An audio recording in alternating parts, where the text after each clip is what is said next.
অন্তর্বর্তীকালীন সরকারকে কোনোভাবে ব্যর্থ হতে দেয়া যাবে না মন্তব্য করে বিএনপির ভারপ্রাপ্ত চেয়ারম্যান তারেক রহমান বলেন, স্বৈরাচার সরকারের দোসরদের ষড়যন্ত্র বা উস্কানিতে পা দেয়া যাবে না। তবে যেন সরকার নিজেরাই নিজেদের কর্মকাণ্ডে ব্যর্থ না হয় সে বিষয়ে সতর্ক করে দেন তিনি। এই সময় নতুন দল গঠনের উদ্যোগকে স্বাগত জানিয়ে তিনি বলেন, জনগণই চূড়ান্ত রায় দেবে। এ যেন মুক্ত বিহঙ্গের দল। এমন দিনের অপেক্ষায় গত 15 বছরে শত শত নেতাকর্মী হারিয়েছে বিএনপি। সরকারি পৃষ্ঠপোষকতায় খুন, গুম, মামলা, হামলা কোনো কিছুই বাদ যায়নি বিএনপির কেন্দ্র থেকে তৃণমূলের নেতাকর্মীদের বিরুদ্ধে। সেই বিবর্ণ অতীত কাটিয়ে মঙ্গলবার নয়াপল্টনের গণতন্ত্র দিবসের সমাবেশে যোগ দেন লাখো বিএনপির নেতাকর্মী। মতিঝিল থেকে কাকরাইলের সড়ক পরিণত হয় জনসমুদ্রে। নেতারা বলেন, জনজোয়ারে আগামী দিন হবে গণতন্ত্রকামীদের। জনগণ ভোট দিয়ে জনগণের প্রতিনিধিকে পার্লামেন্টে বসাবে। আমলাদের মধ্যে, সরকারের মধ্যে সেই ফ্যাসিস্ট আওয়ামী সরকারের অনেক প্রতারণা অবস্থান করছে। প্রধান অতিথির বক্তব্যে বিএনপির ভারপ্রাপ্ত চেয়ারম্যান বলেন, গণ অভ্যুত্থানের ফসল ব্যর্থ করতে ষড়যন্ত্র হচ্ছে।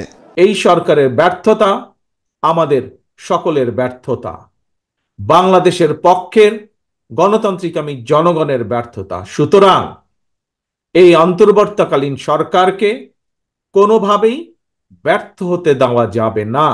অন্তর্বর্তীকালীন সরকার যাতে নিজেরাই নিজেদের ব্যর্থতার কারণ না হয়ে দাঁড়ায় সে ব্যাপারে তাদেরকেও সতর্ক থাকতে হবে। বৈষম্যহীন বাংলাদেশ যাত্রার জন্য আরও কিছু সময় পাড়ি দিতে হবে বলেও মন্তব্য করেন তিনি। সংস্কার কার্যক্রমের পথ ধরে নির্বাচনী রোড ম্যাপে উঠবে আমাদের প্রিয় বাংলাদেশ।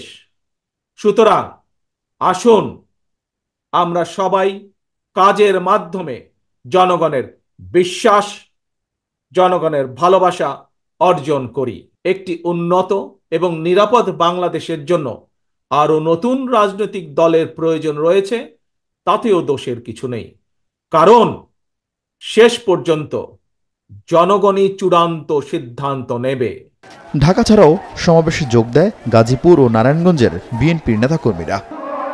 শেখ হাসিনা সরকারের পদত্যাগের পর এ নিয়ে দ্বিতীয়বার নয়াপল্টনে সমাবেশ করল বিএনপি, যেখান থেকে বার্তা গেল আগামী নির্বাচনকে সামনে রেখে দ্রুত আসন ভিত্তিক প্রস্তুতি নেয়ার।